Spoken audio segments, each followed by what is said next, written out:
Steve, I can certainly see there's a lot of trade secrets in putting this artificial grass down. Yeah, you kind of learn as you go sometimes, but every job has its different variables, so you just kind of tend to adapt to what needs to be done and find the best way to do it and make Well, it. it's not really a DIY, a do-it-yourself project. When you get into the look, the appearance, the good, better, best approach to the product, and but boy, does it ever! Just shooting the video here, you can hardly. In fact, you can't tell the difference between the real grass to your left and the artificial grass which you're cutting. Yeah, they've sure come a long ways with the looks of the products. Definitely, with especially putting in the dead thatch looking through the bottom of it to give it that natural look in comparison to the real grass. With the length, the blade shapes that they've done, that definitely has come a long way over the years. And in this particular application here, over top of 16-inch square concrete slab patio stones, boy, they're laying, well, not totally level by any means, but on the other hand, it's sure lost in the length of the grass.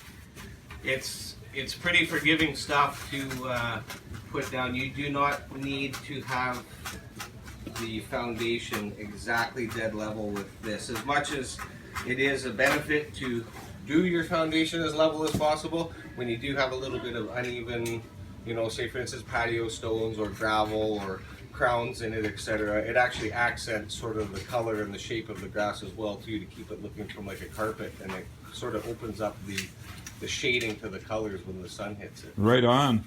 And it gives it that look in some backyards that you've done, that a golf putting green, it's just unbelievable how real it looks. Oh, the putting greens are phenomenal, especially with natural ball roll. The engineering on the products itself to be as natural as possible have really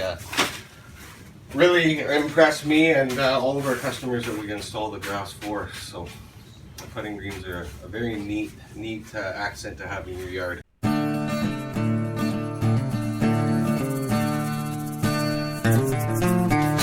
So you've got 3 different grades of grass? 3 different models, basically. We have ones that are just for basically a landscape application.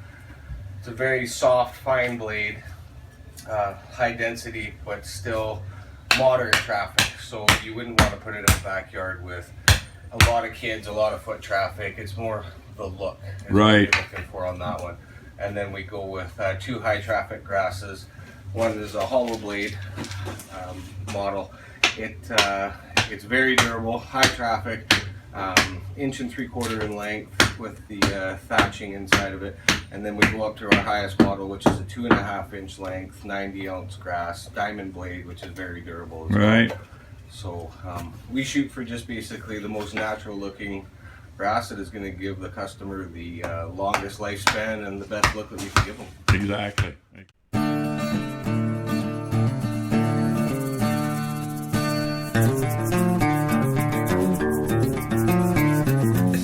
This is the joint of the seam tape here.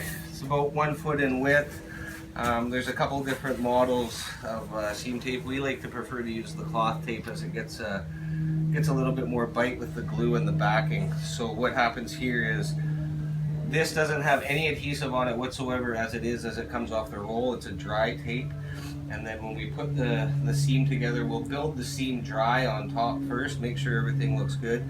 Then we'll spread the grass apart, clean off the tape, put the glue on and trowel it on. Then when we put the grass back together and zipper it in to make our stitch, that's what's adhering these 2 seams together. Wow. Just about time for the seaming, Steve? You betcha. We've got it all lined up here. Things are looking good. Gosh, you know, it's amazing how that you can't even tell, really. You can see the line from your hand. That's because you're changing the tough direction. But boy, I'll tell you, you can't see that seam.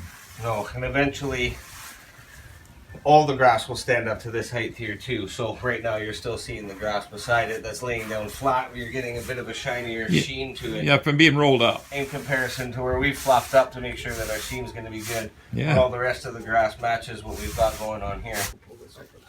Oh, they're opening up the seam. And that's the cloth tape. So what this is going to do is it's just going to hold these two pieces of grass together so that these don't flip up from each other as anybody's walking through and we have foot traffic. We've got our turf adhesive here made by XGS, and Don't look for it at your regular building supply store. very powerful stuff. Yeah.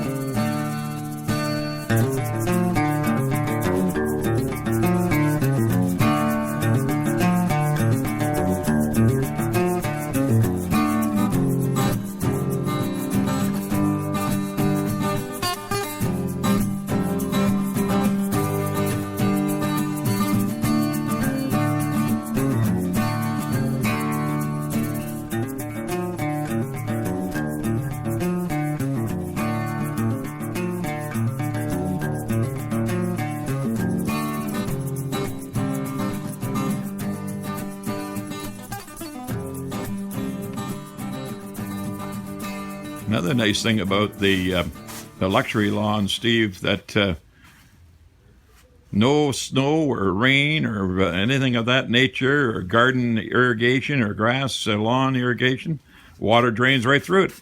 It does. There's about a 6-inch grid, 6 by 6-inch holes all through the back. I think the permeability on this grass here calls for, I believe it's 129 millimeters or 7 inches.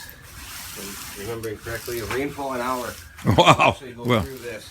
In comparison to if you put that amount of water on that sod right there, you'd punch right through it with your foot. Where when you have a gravel foundation and the synthetic grass, even on a wet day in November where it's been raining for months on months, you can still drive a truck across your front yard and you'll just drive right across it like a road. right.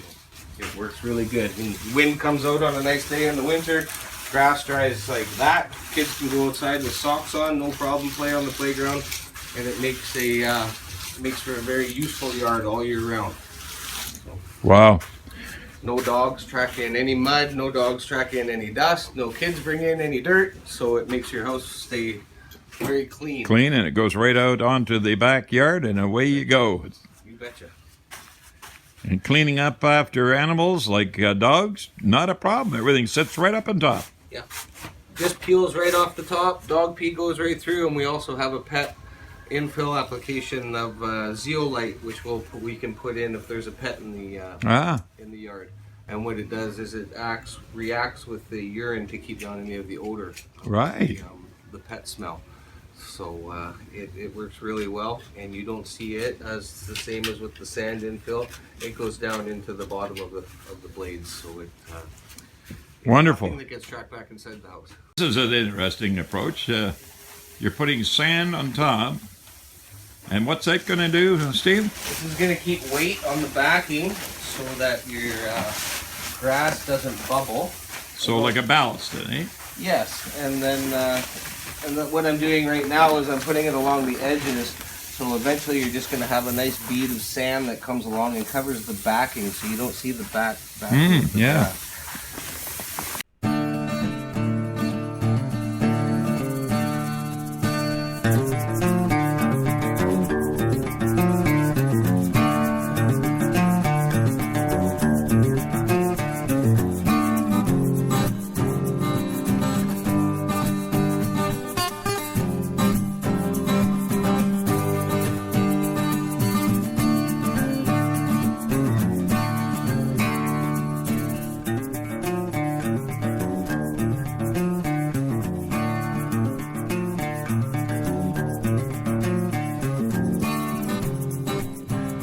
Last thing that we basically do after an install is we'll put the power or take the power head off, put the leaf blower on, and kind of go over the grass. Just remove any of the debris, the cuttings, any of the little bits of grass that are all sitting on top of the lawn, just to give it that nice final crisp clean look that we like to leave the customers with, and no mess. So the customer really all they ought to do though is use a stiff bristle broom at any time. Stiff bristled broom you could use to kind of clean up any of the fallen debris that comes down off of trees. Or a leaf blower. A leaf blower works very All right. well.